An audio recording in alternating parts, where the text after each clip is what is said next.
तो दोस्तों आज हम जिस मूवी को एक्सप्लेन करने वाले हैं उसका नाम लीजा दी फॉक्सबेरी। तो मूवी शुरू करने से पहले लाइक और सब्सक्राइब जरूर कीजिए। तो इस मूवी के शुरुआत में हमें लीजा नाम की लड़की दिखाई दी जाती है जो पुलिस स्टेशन आई हुई थी। यहाँ पर पुलिस वाला उसको पूछता है कि तुमने कितने लोगों का मर्डर किया है। लीजा यहाँ पर उसे बताती है कि मैंने कोई भी मर्डर वगैरह नहीं किए, मेरे ऊपर फॉक्सबेरी का कर्स है जिसके वजह से मेरे पास जो भी बंदे आते हैं वो मारे जाते हैं। यहाँ पर लीजा के ऊपर एक कर्स था दोस्तों, जैसे कि उसके पास जो भी लड़के आते थे उसके प्यार करने के लिए वो मारे जाते थे क्योंकि वो उससे ट्रू लव नहीं करते थे। अगर उसके साथ कोई फ्रॉड वाला लव करते हैं तो किस्मत उनको मार देती है। ऐसा कर्ज लीजा के ऊपर था। तो इस मूवी में हम देखेंगे कि लीजा को अपना सच्चा प्यार कैसे मिलता है। यहाँ से मूवी पास्ट में चली जाती है। यहाँ पर हम मार्था नाम की एक औरत दिखती है। यहाँ पर ही लीजा उसके घर में रहती थी और उसके लिए काम करती थी। यहाँ पर जो मार्था होती है वो लीजा से बहुत ही प्रेम करती थी, मतलब उनका बॉन्डिंग बहुत ही अच्छा होता है। बट यहाँ पर एक और इंटरेस्टिंग बात थी,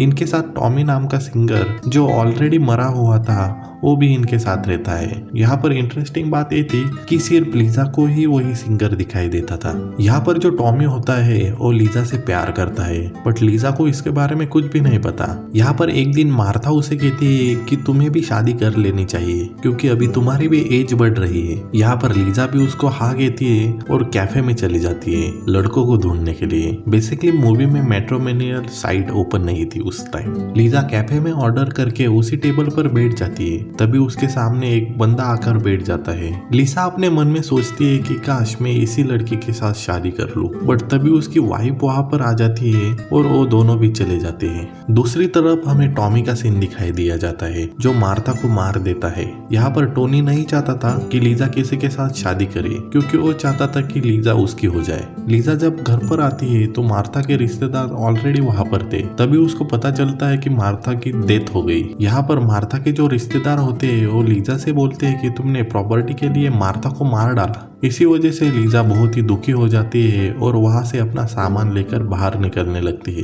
तभी वहां पर मार्था का रिश्तेदार हेनरिक आ जाता है और वो लीसा को रुकवा देता है और कहने लगता है कि मुझे पता है तुमने मार्था की बहुत ही सेवा की है, इसी वजह से तुम यहाँ पर रह सकती है। और वो अपनी गर्लफ्रेंड के साथ वहां से चला जाता है और जो उसकी गर्लफ्रेंड होती है उसी बिल्डिंग में रहती थी। दूसरी जगह पर मार्था के जो रिलेटिव होते हैं वो पुलिस के पास चले जाते हैं और उन्हें बताने लगते हैं कि लीजा ने ही मार्था को मारा है। तभी रात को लीजा हेनरिक के बारे में ही सोच रही थी, बट यहाँ पर टोनी आ जाता है और कहने लगता है कि तुम हेनरिक के बारे में मत सोचो क्योंकि ऑलरेडी उसकी गर्लफ्रेंड है। तो लीजा को ये बातें माननी पड़ती है। तभी उसे उसके घर के बाहर एक बुक मिलती है, वो उसके पड़ोसी हेनरिक की बुक होती है जिसमें उसके बीबी ने कुछ रेसिपी लिखी हुई थी, बट कुछ सालों पहले उसकी बीबी ऑलरेडी मर चुकी थी। बट उस बुक में ऐसी रेसिपी लिखी हुई थी जिसकी वजह से उसका जो नेबर है वो बहुत आसानी से किसी को भी पड़ जाएगा। यहाँ पर लीसा सोचती है कि ये खाना बनाकर मैं अपने नेबर को अपने प्यार में फंसा लूंगी। इसी वजह से वो वैसा ही खाना बनाती है और अपने नेबर को डिनर के लिए इनवाइट करती है। यहाँ पर वो भी खाना खा लेता है और उसको ये खाना इतना पसंद आता है और लीसा को सीधा मैरिज प्रपोजल कर देता है। लीसा भी थोड़ी सी हंसती है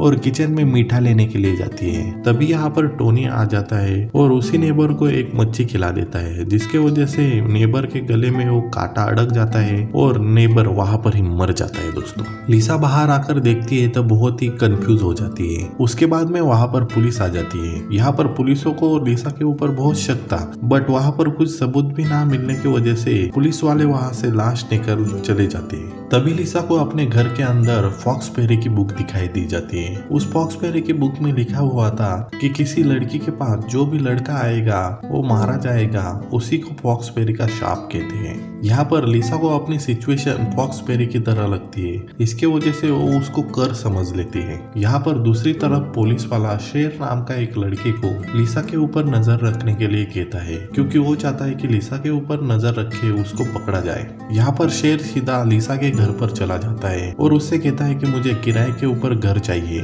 और कहता है कि मैं शहर में बहुत ही नया हूँ। यहाँ पर लीसा उसे हाँ कर देती है और कहती है कि रेंट भरकर आप यहाँ पर रह सकते हो। यहाँ पर हर हर वक्त श्रेय लिसा के ऊपर नजर रखता है और लिसा के खिलाफ एक तगड़ा सबूत ढूंढने का ट्राई करता है, बट उसके हाथ में कुछ भी नहीं आता। तभी लिसा हेनरी को कॉल करके कहती है कि क्या तुम मेरे साथ रेस्टोरेंट चलेगी? तो हेनरी हाँ कर देता है। अगले दिन ये दोनों रेस्टोरेंट चले जाते हैं। यहाँ पर हेनरी लिसा को कुछ भाव ही नहीं दे रहा था। तभी यहाँ पर हेनरी की एक गर्लफ्रेंड आ जाती है और वो उसके साथ चला जाता है। यहाँ पर लिसा बहुत ही दुखी हो जाती है, बट वो कुछ कर भी नहीं सकती थी। तभी लिसा के पास के ही टेबल के ऊपर एक कपल बैठा हुआ होता है और उस लड़की के बैग में उसको एक बुक दिखाई दिया जाता है जो लड़कों को कैसे पटाया जाए उसके ऊपर बुक था। तो लिसा वहां से स्टोर के तरफ चली जाती है और वो बुक खरीद लेती है। यहाँ पर लिसा वही बुक पढ़ रही थी और बुक में लिखा हुआ था कि लड़कों को पटाने के लिए अच्छे कपड़े पहनने चाहिए। तो लिसा रात भर जागकर खुद के लिए एक अच्छा ड्रेस सिलती है।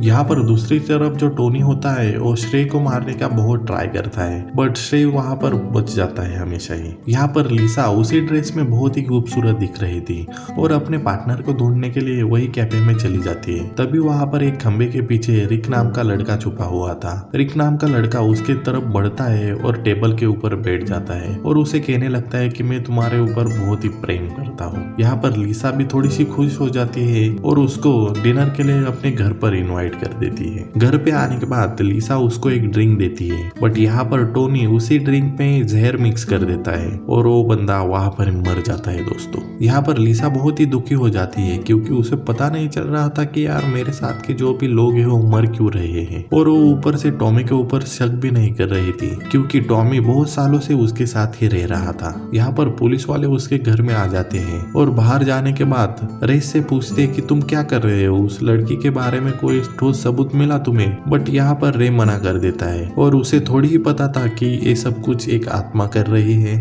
अगले सीन में लिसा अपने रूम में सो रही थी। तभी उसे फॉक्सबेरी का सपना आता है। फॉक्सबेरी एक बंदे के पास चली जाती है और उसको ब्रूटली तरीके से मारकर उसको खाने लगती है। यहाँ पर लिसा सपने से उठती है और टॉमी से बात करने लगती है। वो उसको बताती है कि मेरी स्टोरी फॉक्सबेरी की तरह हो चुकी है, जो भी मेरे करीब आता है वो मारा जाता है और वो फॉक्सबेरी का कर्ज तोड़ने के लिए मुझे उसके बारे में अच्छी तरह से जानना है। यहाँ पर टोनी उसे कहता है कि मैं तुम्हारी मदद करूंगा, बट असलियत में टोनी ने ही उसके ऊपर फॉक्सबेरी का कर्ज किया हुआ है दोस्तों। यहाँ पर लिसा लाइब्रेरी में चली जाती है उसी कर्ज के बारे में समझने के लिए। तभी उसके सामने एक बंदा बैठा हुआ होता है, वो उसको लाइक करने लगता है। जैसे वो उसको पूछने जाता है तभी उसकी मौत वहाँ पर हो जाती है। यहाँ पर टोनी ने अपना काम कर कर उसको मार डाला था दोस्तों। यहाँ पर टोनी नहीं चाहता था कि लिसा के पास कोई भी आए और वो शायद उसको कुवारा ही मार देना चाहता था। यहाँ पर लिसा ये सब कुछ देखती है और लाइब्रेरी से बाहर भागने लगती है। तभी उसका रुमाल वहाँ पर गिर जाता है।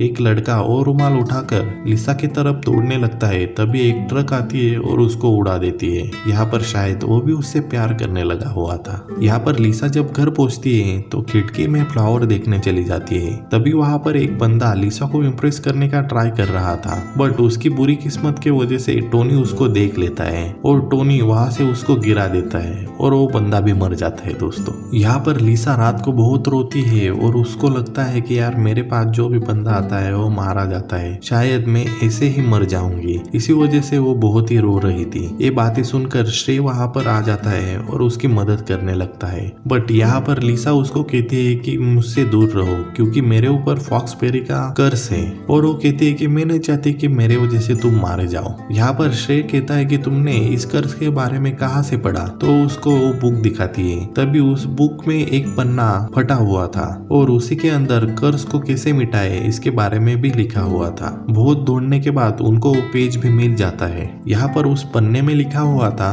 कि एक कर्ज तोड़ने के लिए ऐसा लड़का चाहिए जो लिसा को प्रेम करता हो और लिसा भी उससे बहुत प्रेम करती हो, और वो बंदा मन से बहुत अच्छा होना चाहिए। तो फिर यहाँ से लिसा सोच लेती है कि मैं अपने सच्चे प्यार को ढूंढ ही लूंगी। यहाँ पर हमें हेनरिक दिखाई दे रहा था जो किसी अपने गर्लफ्रेंड के साथ इंटीमेट हो रहा था। तभी यहाँ पर उसको लिसा का लेटर आ जाता है और उसमें लिखा हुआ था कि तुम मेरे साथ डिनर करने के लिए आओगे, तो लिसा को हाँ कर देता है। यहाँ पर लिसा को लग रहा था कि हेनरिक ही उसका सच्चा प्यार है। यहाँ पर हेनरिक से मिलने के लिए लिसा बहुत ही अच्छी तरीके से तैयार होती है। जब हेनरिक उसको देखता है तो हक्का बक्का ही हो जाता है, क्योंकि उसने पहली बार लिसा को ऐसे ड्रेस में देखा हुआ था। वो उसकी तारीफें करता है और कहने लगता है कि चैनल को सब्सक्राइब भी कर दो दोस्तों। यहाँ पर दोनों भी बार में चले जाते हैं। यहाँ पर हम श्रेय को देखते हैं और हमें दिखाई देता है कि श्रेय भी लिसा से प्यार करने लगा है। यहाँ पर लिसा और हेनरिक एंजॉय करके घर पे आते हैं और हेनरिक उससे इंटीमेट होने का ट्राई करता है, पर लिसा उसे फेरी टेल के बारे में बताती है कि उसको एक कर्स है, जो उससे प्यार करता है वही उसके साथ रह सकता है, अगर उससे कोई प्यार नहीं करता तो वो मारा जाता है।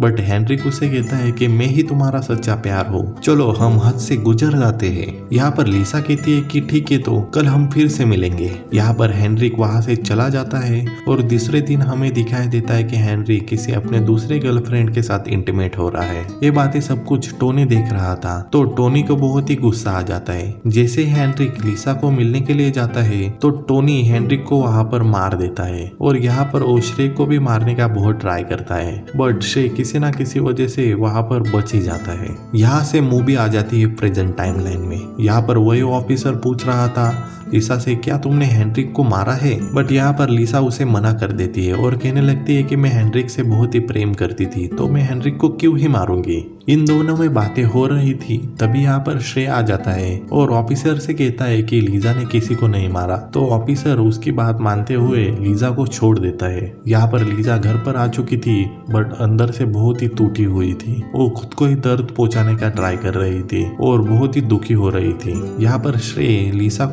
के बेडरूम में छोड़ देता है और वहां से चला जाता है। वहां पर लिसा स्लीपिंग की बहुत ही पिल्स खा लेती है और सो जाती है। तभी लिसा के सपने में उसको हेनरिक दिखाई दिया जाता है, जो दोनों ही कैफे में बैठे हुए थे। लिसा और हेनरिक प्यार की बातें कर रहे थे। तभी अचानक से वहाँ का माहौल चेंज हो जाता है और वहाँ पर अंधेरा हो जाता है और हेनरिक के बजाय वहाँ पर टोनी आ जाता है। टोनी उसे कहता है कि मैं तुमसे बहुत ही प्रेम करता हूँ और साथ ही साथ मैं तुम्हारे साथ हमेशा ही रहना चाहता हूँ, बट यहाँ पर हम दोनों को एक करने के लिए तुम्हें इस दुनिया से मेरे दुनिया में आना होगा, इस वजह से मैं तुमको मार दूंगा। ये बातें सुनने के बाद लिसा बहुत ही डर जाती है और सपने से बाहर आने का ट्राई करती है, बट टोनी के पावर की वजह से और स्लीपिंग पिल की वजह से वो बाहर ही नहीं आ पा रही थी।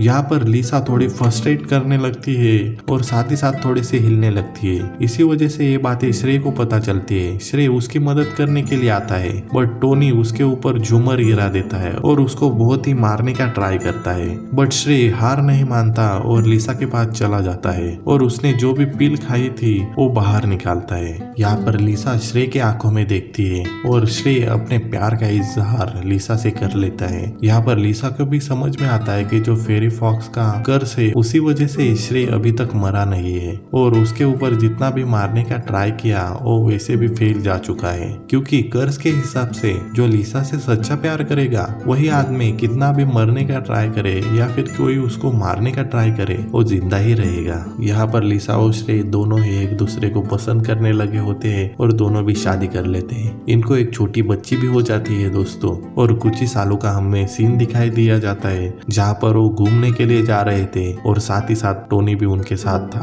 बट टोनी उनका कुछ भी कर नहीं सकता था। और दोस्तों यहाँ पर मूवी खत्म हो जाती है। तो मेरे ख्याल से डायरेक्टर ने यहाँ पर ये बताने का ट्राई किया होगा कि आपके लाइफ में बहुत लोग आते हैं जाते हैं, बट कुछ ही लोग ऐसे होते हैं कि आपके लाइफ में लाइफ टाइम के लिए रह जाती है। तो ये जो स्टोरीज होती है वो हमारे लाइफ में फिट नहीं बैठती दोस्तों। तो ठीक है दोस्तों, ऐसी स्टोरी लेके मैं आता रहूंगा, तो लाइक और सब्सक्राइब जरूर कर देना, क्योंकि आपके एक लाइक और सब्सक्राइब के लिए मैं बहुत ही घंटे एडिटिंग और ऑडियो रिकॉर्डिंग करता हूँ। तो प्लीज दोस्तों लाइक और सब्सक्राइब जरूर कर देना। धन्यवाद।